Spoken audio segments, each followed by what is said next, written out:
মাও আমাকে না খেয়ে কোথাও বেরোতে দিত না।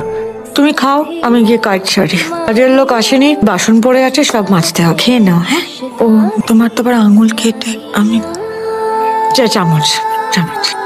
আন্টি, আপনার কাছে এমন কোনো পুরনো শাড়ি নেই যেটা আমি একটু সারিয়ে মেরামত করে দিতে পারি? ক্লাসে যখন গেলামই না, তখন বাড়িতে বসেই একটু কাজ করি। আছে তো, এই আর তো আছে, এখন এনে দেবো।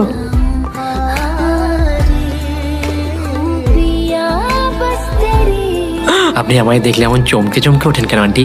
আমি তো বলেছি, স্বপন কুমারের মতো আদর পেলে আমিও পাই পাই ঘুরি। স্বপন কুমারটাকে ওই বেড়ালটার নাম দিয়েছি। আর যখন পার্কে বসেছিলাম তখন মাকে দেখলাম জানেন, অনেকক্ষণ কথাও বললাম। দূর থেকে লোকে দেখলে হয়তো আমাকে পাগল ভাববে, সে ভাব। তাই বলে কি মায়ের সাথে কথা বলবো না? আমি জ্যান্ত আছি, তাই আমার ছেলে পুলেরা পুছে না। তুমি তোমার মাকে এখনো এত ভালোবাসো? বাসি। কি ঋষি, মা আসেনি এখনো?